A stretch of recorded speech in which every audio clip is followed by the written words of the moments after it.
So, students, today we are going to study our next topic. It is also an application of Gauss law. आज का जो topic है वो क्या है? We have to find electric field due to infinite charge conducting thick sheet. हमें एक charge conducting sheet के कारण इलेक्ट्रिक फील्ड बताना है एट ए पॉइंट P, जैसा यहाँ पर बताया गया, दिखाया गया। ये एक थिक शीट है और कंडक्टिंग शीट है, ध्यान रखिए, कंडक्टर है ये, और ये चार्ज है, यूनिफॉर्मली चार्ज है। अब देखिए, एक बात तो ये समझिए कि जो कंडक्टर होता है, कंडक्टिंग शीट है, उसके अंदर चार्ज रिसाइड नहीं करता। जो भी चार्ज रहता है उसके आउटर सरफेस पर रहता है। तो ये कंडक्टिंग शीट है, इसके अंदर का जो सरफेस है, इनर जो सरफेस है, वहाँ कोई भी चार्ज रहने वाला नहीं है। जो भी चार्ज रहेगा वो आउटसाइड रहेगा, बाहर रहेगा। ओके, तो ये हमारी कंडक्टिंग शीट है, चार्ज बाहर है, अंदर नहीं है। जो भी चार्ज इसको दिया है ये बाहर रहेगा। फिर से बता रहा हूँ, अंदर नहीं रहता। हमेशा इस चीज़ को ध्यान रखिए, किसी भी कंडक्टर के अंदर चार्ज भी ज़ीरो होता है और इलेक्ट्रिक फील्ड भी ज़ीरो होता है। उसके अंदर ना तो इलेक्ट्रिक फील्ड एग्जिस्ट करता है, ना ही चार्ज एग्जिस्ट करता है। जो भी चार्ज उसको देते हैं वो केवल उसके आउटर सरफेस पर ही रहता है। ओके, और ये इसके ऊपर जो चार्ज डिस्ट्रीब्यूटेड है इस शीट के ऊपर, ये यूनिफॉर्मली डिस्ट्रीब्यूटेड है। It has some uniform charge density sigma.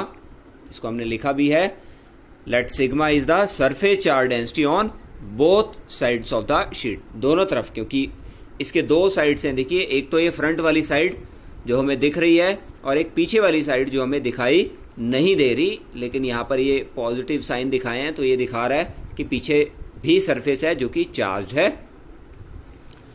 अब देखिए, ये पॉइंट P है जिसके कारण जिस पर हमें इलेक्ट्रिक फील्ड बताना है इस चार्ज शीट के कारण।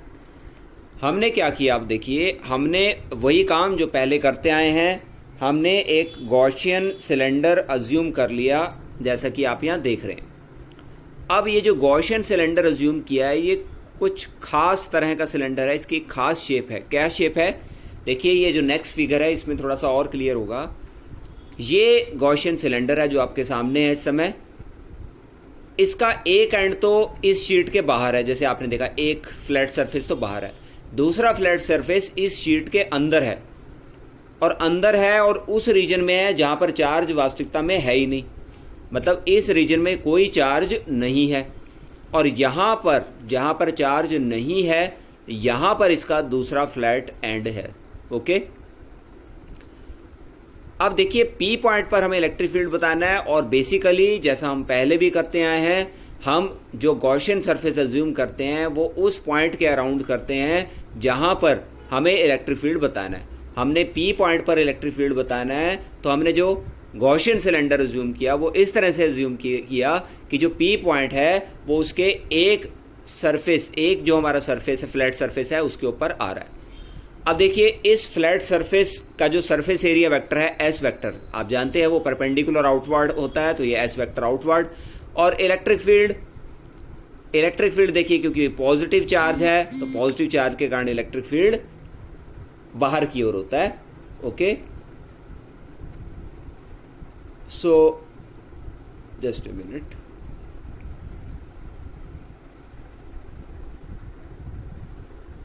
ओके, तो हम बात कर रहे थे, देखिए, हमने ये सिलेंड्रिकल सरफेस अज्यूम किया और सिग्मा सरफेस चार्ज डेंसिटी इसके दोनों सरफेसेस पे है। ओके, अब हम बात करेंगे बेसिकली इस गॉसियन सिलेंडर के ऊपर, सारे की सारी बात हमारी होगी। हम फ्लक्स कैलकुलेट करेंगे, जो फ्लक्स निकालने का फार्मूला है उससे हम इस गॉसियन सिलेंडर के ये जो गॉसियन सिलेंडर हमने अज्यूम किया है इसके साथ जो एसोसिएटेड इलेक्ट्रिक फ्लक्स है उसको हम कैलकुलेट करेंगे। हमने यहाँ टोटल जो फ्लक्स इसके साथ एसोसिएटेड होगा उसको फाई सी से लिखा है, और फाई सी किसके बराबर है? Phi 1 plus phi 2। फाई 1 क्या है? Flux due to flat surface, और फाई 2 क्या है? Flux due to curved surface. Okay, अब फाई 1 जो है वो तो होगा 0। एक बात तो ये ध्यान रखो, जो फाई 1 फ्लक्स है वो क्या होगा? 0। इस फ्लैट सरफेस के साथ एसोसिएटेड फ्लक्स, इस कर्व्ड सरफेस के साथ, देखिए, ये जो कर्व्ड सरफेस है इसके साथ एसोसिएटेड फ्लक्स ज़ीरो होगा। उसका रीज़न ये है, ये मैं सरफेस बना देता हूँ यहाँ, ये D S surface out perpendicular और इलेक्ट्रिक फील्ड इस तरह से। ओके, देखिए ये जो फिर से बता रहा हूँ, ये जो गॉसियन सिलेंडर हमने एज्यूम किया था, इसके बेसिकली वास्तविकता में 3 पार्ट हैं। इसके बेसिकली 3 पार्ट हैं। आप देखिए ये वाला फ्लैट पार्ट, ये वाला फ्लैट पार्ट और ये कर्व्ड पार्ट। अब इस सरफेस के साथ एसोसिएटेड फ्लक्स तो एग्जिस्ट करेगा ही नहीं। इसलिए एग्जिस्ट नहीं करेगा क्योंकि यहाँ पर इलेक्ट्रिक फील्ड ही नहीं है। इस फ्लैट सरफेस के में से कोई भी इलेक्ट्रिक फील्ड लाइंस पास नहीं कर रही हैं। अब आपका क्वेश्चन हो सकता है क्यों नहीं कर रही, यहाँ भी पॉजिटिव चार्ज, यहाँ भी पॉजिटिव चार्ज, तो इलेक्ट्रिक फील्ड लाइंस तो पास करनी चाहिए। वो पास इसलिए नहीं करेंगी क्योंकि मैंने आपको पहले भी बताया है कि जो हमारा कंडक्टिंग शीट होती है या कोई भी कंडक्टर होता है, उसके अंदर इलेक्ट्रिक फील्ड एग्जिस्ट करता ही नहीं है। ये बात अच्छे से ध्यान रख लें। Electric field inside a conductor is always zero. इसके अंदर इलेक्ट्रिक फील्ड नहीं होता। इसके अंदर इलेक्ट्रिक फील्ड नहीं है तो यहाँ इलेक्ट्रिक फील्ड क्या है, जीरो। जब जीरो है तो ऑब्वियसली इलेक्ट्रिक फ्लक्स किसके कारण होता है, इलेक्ट्रिक फील्ड के कारण। इलेक्ट्रिक फील्ड ही नहीं है तो इलेक्ट्रिक फ्लक्स भी कहाँ होगा। अब बाकी बचे ये फ्लैट सरफेस और ये वाला कर्व्ड सरफेस। तो यहाँ पर हमने जो 1 सरफेस माना है वो कर्व्ड को माना है, ये 1 है। ओके, ये हमने यहाँ दिखा भी रखा है। देखिए ये जो कर्व्ड पार्ट है इसको सरफेस 1 माना और जो फ्लैट सरफेस है इसको सरफेस 2 माना। तो फ्लक्स एसोसिएटेड विद सरफेस 1, पहले तो 1 के साथ देखते हैं। देखिए 1 के साथ एसोसिएटेड फ्लक्स 0 होगा। क्यों? क्योंकि E is perpendicular to ds। देखिए ये हमारा इलेक्ट्रिक फील्ड इधर है, ये इलेक्ट्रिक फील्ड इधर है और ds वेक्टर इधर है। E वेक्टर और ds वेक्टर के बीच में एंगल कितना, 90 डिग्री। जब ये एंगल 90 डिग्री है तो फ्लक्स कितना, φ1 के साथ 0।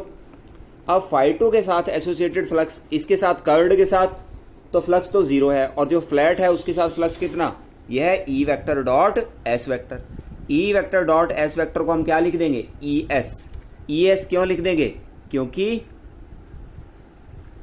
थीटा कितना है इन दोनों के बीच में, 0 डिग्री। थीटा 0 डिग्री है इसलिए E vector dot S vector क्या हो गया, ES।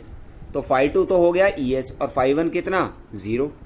ओके, तो total flux linked with this, तो पूरा का पूरा फ्लक्स इसके साथ एसोसिएटेड हो जाएगा इस सिलेंड्रिकल सरफेस के साथ, वो कितना हो जाएगा, इसको हमने यहाँ लिखा है, ये कितना हो जाएगा, 0 + φ2 = ES।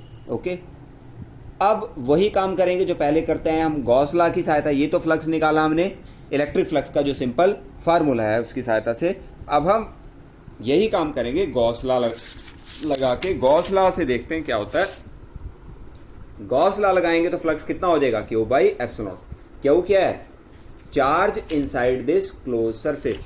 ये जो हमारा क्लोज्ड सिलेंड्रिकल सरफेस है इसके अंदर चार्ज कितना है, देखिए केवल इतने रीजन में, ये सर्कुलर शेप का जो रीजन है ये वाला, देखिए इसके अंदर ये चार्ज है और वो कितना होगा, मान लीजिए इसका सरफेस एरिया S है और सिग्मा सरफेस चार्ज डेंसिटी है, तो कितना चार्ज हो जाएगा इस क्लोज सरफेस के अंदर। मतलब ये सिलेंड्रिकल सरफेस का जो ये पार्ट है ये गोल है ना, ये सर्कुलर शेप का है, ये सर्कुलर है, तो इसका मतलब मान लीजिए यहाँ पर इसका सरफेस एरिया S है तो यहाँ पर भी ऐसा एक गोल बनेगा, ऐसा सर्कुलर बनेगा। उस सर्कुलर सरफेस, उसका surface area S, surface charge density sigma, तो इसके ऊपर चार्ज कितना, गोल के ऊपर सिग्मा S। ओके, तो हमने क्या लिख दिया, गॉस लॉ के अकॉर्डिंग Q को क्या लिख दिया, σS/ε0।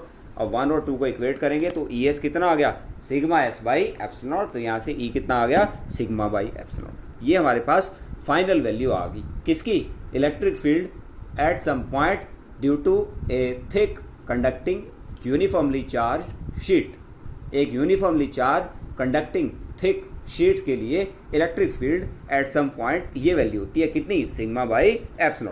और थीन शीट के लिए हमने क्या निकाली थी, थीन शीट के लिए वैल्यू जो हमने निकाली थी वो ये आई थी, देखो σ/2ε। थीन शीट है तो वैल्यू आ रही है σ/2ε। थिक शीट है तो वैल्यू आ रही है σ/ε। ये दोनों को हमने यहाँ लिखा भी हुआ है। ओके ओके, यहाँ तक हमारा हो गया।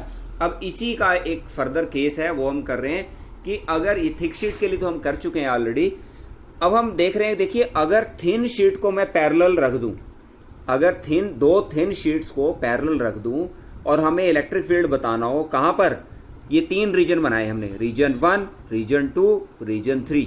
रीजन 1 में इलेक्ट्रिक फील्ड कितना है ये बताना है, रीजन 2 में इलेक्ट्रिक फील्ड कितना है ये बताना है, और रीजन 3 में इलेक्ट्रिक फील्ड कितना है ये बताना है। देखो ध्यान से समझो, इसके ऊपर क्वेश्चन बहुत बार, कई न्यूमेरिकल्स इसके ऊपर बेस्ड हैं, ये क्वेश्चन कई बार पेपर में आते हैं। ये शीट 1 है, ये शीट 2 है, इसके कारण इलेक्ट्रिक फील्ड E1, इसके कारण इलेक्ट्रिक फील्ड E2। पहले रीजन 1 में देखते हैं। देखिए ये भी पॉजिटिव चार्ज, ये भी पॉजिटिव चार्ज, तो पॉजिटिव के कारण इलेक्ट्रिक फील्ड अवे होता है, तो E1 भी आउट और E2 भी आउट। ओके, तो दोनों सेम डायरेक्शन में एक्ट कर रहे हैं, तो दोनों का जो नेट इलेक्ट्रिक फील्ड निकालने के लिए दोनों को ऐड कर देंगे, E1 प्लस E2। अब रीजन 3 में आ जाओ, रीजन 3 में भी ऐसे, इसके कारण आउट और इसके कारण भी आउट, तो दोनों ऐड हो जाएंगे, E1 प्लस E2। अब रीजन 2 में आ जाओ, बीच वाला रीजन, इसके अंदर 1 के कारण आउट तो E1 इधर, और 2 के कारण आउट तो E2 इधर, तो नेट इलेक्ट्रिक फील्ड क्या आ जाएगा, E1 माइनस E2। अगर E1 E2, अगर सिग्मा 1 सिग्मा 2 से बड़ा है, अगर सिग्मा 2 सिग्मा 1 से बड़ा है तो नेट क्या हो जाएगा, E2 माइनस E1। बड़े में से छोटा सब्ट्रैक्ट कर देते हैं, वही चीज हमने यहाँ लिखी हुई है। रीजन 1 में E1 plus E2 net electric field, ये वेक्टर फॉर्म में, और स्केलर फॉर्म में क्या लिख देंगे इसको, sigma 1/2 epsilon plus sigma 2/2 epsilon. Sigma 1 sigma 2 दोनों शीट्स के ऊपर सरफेस चार्ज डेंसिटी की वैल्यू है। ओके, अब रीजन 2 में क्या आ जाएगा, E1 minus E2, sigma 1/2 epsilon minus sigma 2/एप्सिलॉन। ये हमने तब किया अगर सिग्मा 1 सिग्मा 2 से ज्यादा है, अदरवाइज सिग्मा 2 को हम इधर लिखते हैं, सिग्मा 1 को इधर लिखते हैं। अब रीजन 3 के अंदर देख लेते हैं। देखिए रीजन 3 में क्या है, E1 प्लस E2 और direction of E net towards right side होगी। ओके, तो E नेट क्या हो जाएगा, सिग्मा 1/2 एप्सिलॉन सिग्मा 2/एप्सिलॉन। अब अगर इसी में हम पढ़ रहे हैं कि मान लो सिग्मा 1 सिग्मा 2 बराबर हो जाएंगे, तो क्या है, कुछ भी नहीं है, सिग्मा 1 सिग्मा 2 को बराबर रख दो। रीजन 1 में क्या हो जाएगा, सिग्मा/2 एप्सिलॉन प्लस सिग्मा/2 एप्सिलॉन सिग्मा/एप्सिलॉन। बीच में रीजन 2 में क्या हो जाएगा, 0 हो जाएगा, और रीजन 3 में भी सिग्मा/एप्सिलॉन। तो ये हमने सारे केसेस कर लिए। अब इसमें कोई भी केस पेंडिंग नहीं है, सारा हमने गॉस लॉ की सहायता से electric field due to thin and thick sheet, thin and thick charge uniformly charge sheets हमने कैलकुलेट कर लिए। Thank you.